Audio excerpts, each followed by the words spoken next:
Haïti est déjà qualifié pour la Coupe du Monde 2026, un fait historique qui place la sélection nationale dans une position nouvelle, celle d'une équipe qui ne joue plus pour survivre, mais pour se préparer sérieusement à affronter l'élite mondiale.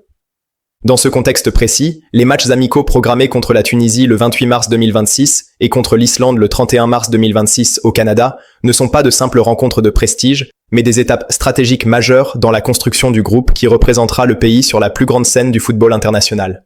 Ces deux matchs doivent servir à tester le niveau réel de l'équipe, à affiner les choix tactiques du staff, à renforcer la cohésion collective et à préparer mentalement les joueurs à l'intensité d'une Coupe du Monde.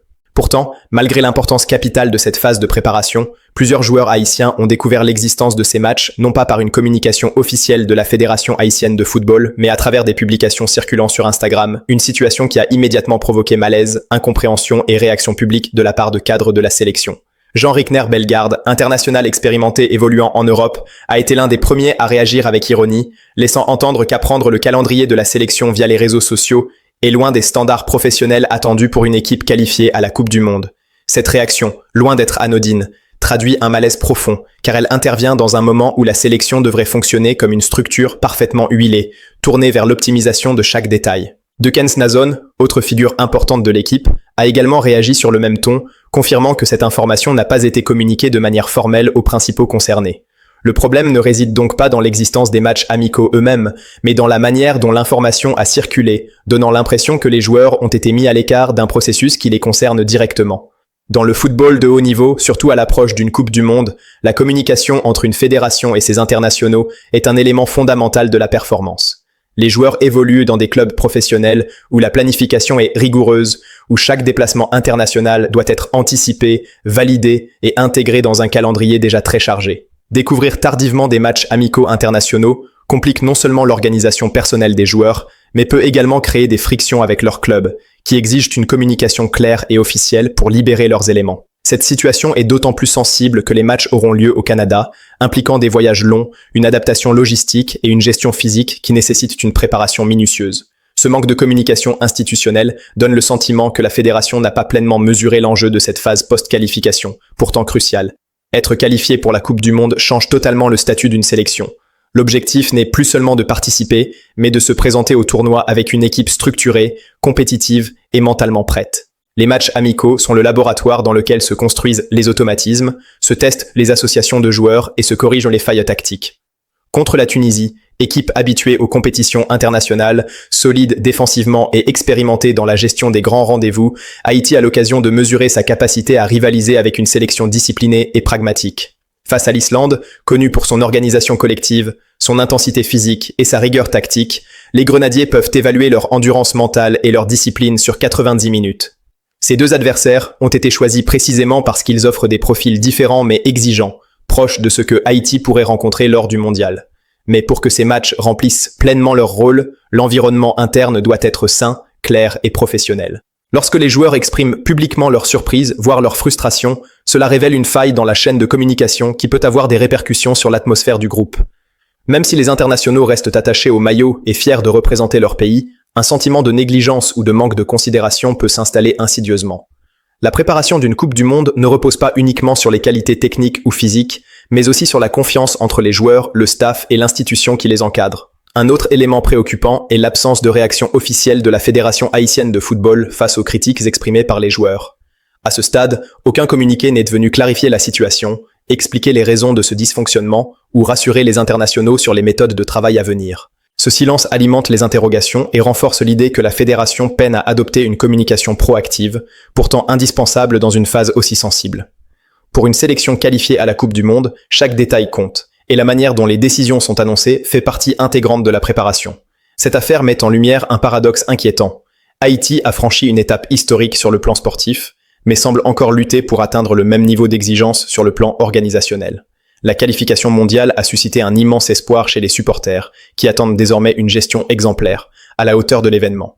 Voir des joueurs clés exprimer leur malaise publiquement risque d'entacher cette dynamique positive et de détourner l'attention de l'essentiel, à savoir la construction d'une équipe capable de défendre honorablement les couleurs nationales sur la scène mondiale. Si cette situation n'est pas rapidement corrigée, elle pourrait créer un précédent dangereux, où les décisions importantes sont perçues comme improvisées ou mal coordonnées.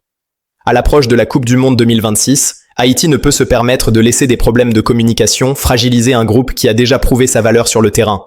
Ces matchs amicaux contre la Tunisie et l'Islande devraient être un symbole de la montée en puissance de la sélection, un signal fort envoyé au monde du football. Or, la manière dont l'information a été gérée transforme ce moment en source de polémique, rappelant que la réussite sportive durable passe autant par la compétence administrative que par le talent des joueurs. La situation provoquée par cette communication défaillante dépasse largement un simple malentendu organisationnel, car elle touche au cœur même de la préparation mentale et collective d'une sélection nationale déjà qualifiée pour la Coupe du Monde. À ce niveau de compétition, les détails administratifs ne sont jamais secondaires, ils influencent directement la performance sportive. Lorsque des joueurs apprennent l'existence de matchs amicaux internationaux via Instagram, cela envoie un signal négatif sur la manière dont l'institution gère ses relations internes. Même si aucun joueur n'a remis en cause son engagement envers la sélection, le simple fait que des cadres s'expriment publiquement traduit une frustration réelle et un sentiment de manque de considération. Dans un groupe appelé à affronter des nations majeures lors du mondial, la cohésion est une richesse fragile qu'il faut protéger à tout prix. Une mauvaise communication peut semer le doute, créer des tensions silencieuses et affaiblir l'unité nécessaire pour performer sur la durée. Les matchs contre la Tunisie et l'Islande doivent permettre au staff technique de tester différentes configurations tactiques, d'évaluer la complémentarité entre joueurs évoluant dans des championnats différents et d'installer une identité claire. Mais si certains joueurs arrivent avec un sentiment d'irritation ou de distance vis-à-vis de la fédération, l'impact se ressentira forcément dans l'intensité, la concentration et l'adhésion au projet collectif.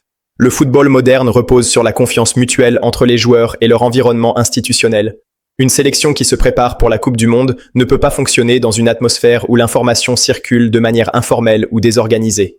Sur le plan pratique, cette situation peut aussi compliquer la relation entre les joueurs et leur club. Les clubs professionnels exigent des convocations officielles, envoyées dans des délais précis, afin d'organiser les calendriers, la récupération et la prévention des blessures.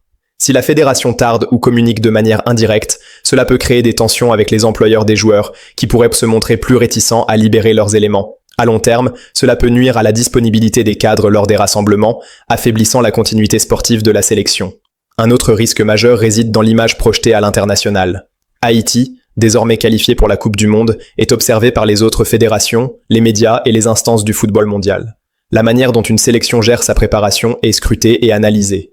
Des polémiques liées à la gouvernance donnent l'impression d'un projet fragile, encore en construction, alors même que l'équipe a démontré sa capacité à rivaliser sur le terrain. Cela peut influencer la perception des adversaires, mais aussi celle des partenaires potentiels, des sponsors et des organisateurs de matchs amicaux futurs. La Coupe du Monde est un événement global et chaque sélection se doit d'afficher un minimum de rigueur et de professionnalisme pour être prise au sérieux. Cette affaire pose donc une question fondamentale. Haïti est-elle prête, sur le plan institutionnel, à accompagner son équipe nationale au plus haut niveau ?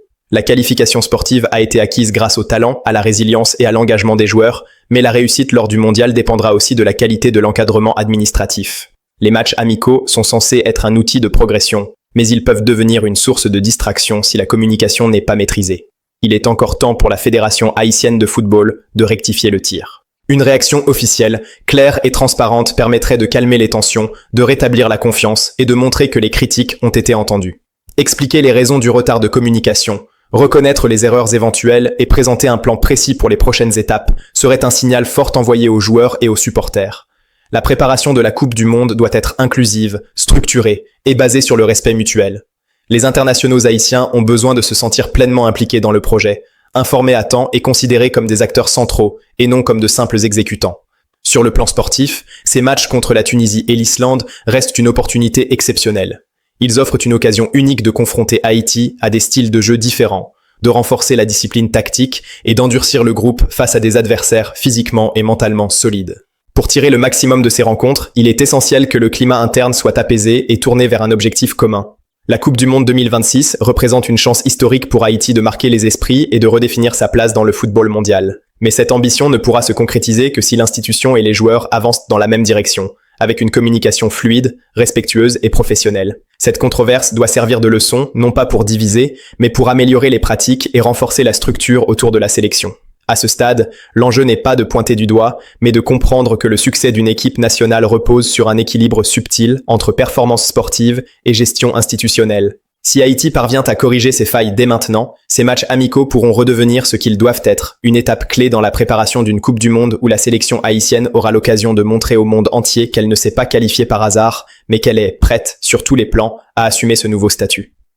En résumé, cette situation souligne de manière flagrante que la réussite d'une sélection nationale ne dépend pas uniquement du talent de ses joueurs, mais aussi de la qualité de sa gouvernance et de sa communication interne. Le fait que des cadres tels que Jean Rickner-Bellegarde ou Dukens Nazon aient appris l'existence des matchs amicaux via Instagram révèle une faille organisationnelle majeure qui aurait pu avoir des conséquences sur la préparation mentale et collective de l'équipe.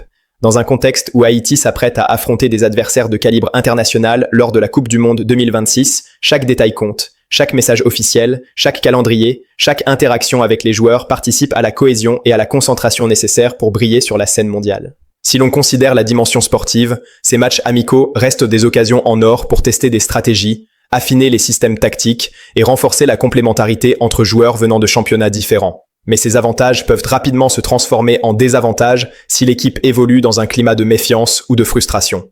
Les joueurs, bien que professionnels et motivés, ne peuvent ignorer la perception qu'ils ont de leur encadrement. Un manque de communication crée une distance, un sentiment d'isolement ou de non-valorisation, et cela peut se traduire directement sur le terrain par des comportements moins cohésifs ou un investissement moindre dans certaines phases du jeu. Au-delà du terrain, cette controverse met également en lumière l'image d'Haïti à l'international.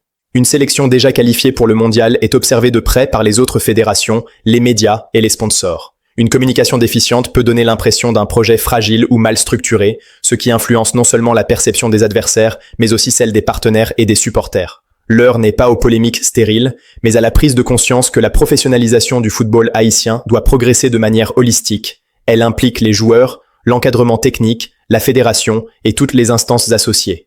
Heureusement, la situation reste encore réversible. Une réaction claire, officielle et transparente de la Fédération haïtienne de football pourrait transformer cette crise potentielle en opportunité. En reconnaissant les erreurs, en clarifiant les informations et en impliquant directement les joueurs dans le processus de préparation, la FHF a la possibilité de restaurer la confiance et d'installer un climat de respect et de sérieux autour de la sélection. C'est exactement ce dont Haïti a besoin pour tirer le maximum de ses matchs contre la Tunisie et l'Islande. Un groupe uni, concentré et prêt à exploiter chaque opportunité pour progresser avant le mondial. Enfin, il est essentiel de rappeler que les joueurs haïtiens ont déjà prouvé leur valeur sur le terrain. Leur qualification pour la Coupe du Monde 2026 n'est pas un hasard, mais le fruit de leur talent, de leur persévérance et de leur résilience face à des conditions souvent difficiles. Ces matchs amicaux doivent être perçus comme une étape de perfectionnement et non comme une source de division.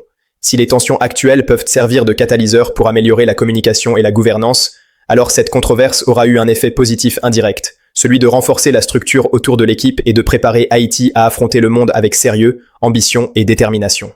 En conclusion, ce qui pourrait apparaître comme un simple incident sur les réseaux sociaux révèle des enjeux bien plus profonds pour le football haïtien. Il s'agit d'une leçon cruciale sur l'importance de la transparence, du respect et de la cohésion au sein d'une sélection nationale. Haïti a tout pour briller lors de la Coupe du Monde 2026. Des joueurs talentueux, une qualification historique et une motivation collective. Mais pour transformer ce potentiel en succès réel, chaque acteur doit être aligné, informé et engagé. Les matchs amicaux face à la Tunisie et à l'Islande sont bien plus qu'une formalité. Ils sont le laboratoire final, la répétition générale avant l'explosion sur la scène mondiale. Et si la fédération, les joueurs et l'encadrement savent tirer les leçons de cette controverse, alors Haïti pourra aborder le mondial avec un avantage intangible mais décisif, la force d'une équipe unie, préparée et respectueuse de son histoire et de son public. Si Haïti parvient à corriger ses failles dès maintenant, ces matchs amicaux pourront redevenir ce qu'ils doivent être, une étape clé dans la préparation d'une Coupe du Monde, où la sélection haïtienne aura l'occasion de montrer au monde entier qu'elle ne s'est pas qualifiée par hasard, mais qu'elle est prête, sur tous les plans, à assumer ce nouveau statut.